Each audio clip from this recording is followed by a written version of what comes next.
મેં પણ social media અને કેટલાક મિત્રો મારફત જાણ્યું છે અને વિડીયો પણ જોયા છે. રાપરની અંદર બસ સ્ટેશનથી કરીને સલારી નાકા જવાવાળા મુખ્ય બજારની અંદર પટેલવાડીની સામે એક બિલ્ડિંગનો કઠોળો અને છતનો કેટલોક ભાગ જે પડ્યો છે. સદનસીબે કોઈ જાનહાનિ નથી થઈ, પરંતુ નીચે રહેલા વ્હીકલ અને ઘણા બધું નુકસાન થયું છે. પણ ઘટના ડરામણી છે, ચિંતાજનક છે. મેં અગાઉ પણ ઘણી વખત કીધું છે, વહીવટીતંત્રને પણ લખ્યું છે અને આજે પણ આપના માધ્યમથી હું કહેવા માગું છું કે ધરતીકંપ પહેલાંની જૂની બિલ્ડિંગો જેટલી પણ છે, એ રાપર હોય કે ભુજ હોય કે અંજાર કે કોઈ પણ શહેર હોય, એને ચકાસણી કરીને સ્ટેબિલિટી સર્ટિફિકેટ મેળવવું જોઈએ, અથવા તો આવી જૂની બિલ્ડિંગોને ઉપરથી માળા ઉતારી લેવાની સૂચનાઓ આપવી જોઈએ.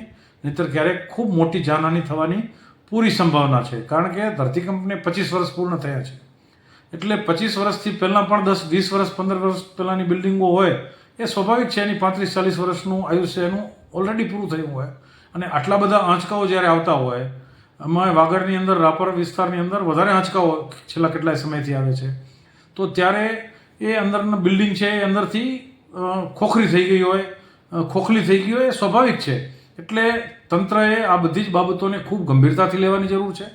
રાપર શહેરની વાત કરું તો રાપરની અંદર આ જ પ્રકારના હજુ કેટલાક બિલ્ડિંગો જૂના ઊભા છે. એ બિલ્ડિંગોને ધ્વસ્ત કરી અને યોગ્ય રીતે કોઈને નુકસાન ન થાય એની ચિંતા વહીવટીતંત્રે ચોક્કસપણે કરવી જોઈએ. ધરતીકંપ પછી રાપર જેવા નાના સેન્ટરની અંદર કે ભચાઉ જેવા સેન્ટરની અંદર સરકારશ્રીએ ઉદારતાથી ઓથોરિટીની રચના કરી, પણ આ ઓથોરિટીએ જે એને કામ કરવું જોઈએ એ કરે છે કે નહીં એ ચિંતાનો વિષય છે. અને ઓથોરિટીના માધ્યમથી જે બાંધકામો છે એ પરમિશન લઈને થવા જોઈએ, નિયમિત હોય એ પ્રમાણે થવા જોઈએ, યોગ્ય પાર્કિંગ મુકાવવું જોઈએ.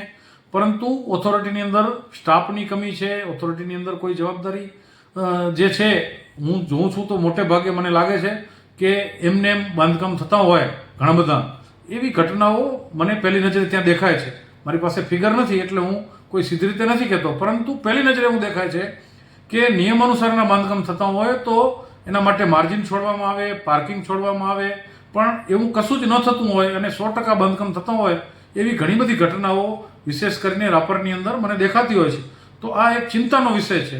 અને આજે જે ઘટના બની છે એ ઘટના ખરા અર્થની અંદર વહીવટીતંત્રની અને દરેકને આંખ ખોલનારી છે. જાગૃત નાગરિકોએ પણ આગળ આવવું જોઈએ, રાજકીય નેતાઓએ, ચૂંટાયેલા લોકોએ દરેકે આગળ આવી અને કોઈના વ્યક્તિગત ગમા અણગમાને એક બાજુ મૂકી અને માનવ જિંદગી બચે, કોઈને નુકસાન ન થાય એવા શુભ હેતુથી આ પ્રકારનો જે ઘટનાઓ બની છે એ ઘટનાઓ ફરીને ન બને એની પૂર્વ તૈયારી અને ચિંતા કરવી જરૂરી છે.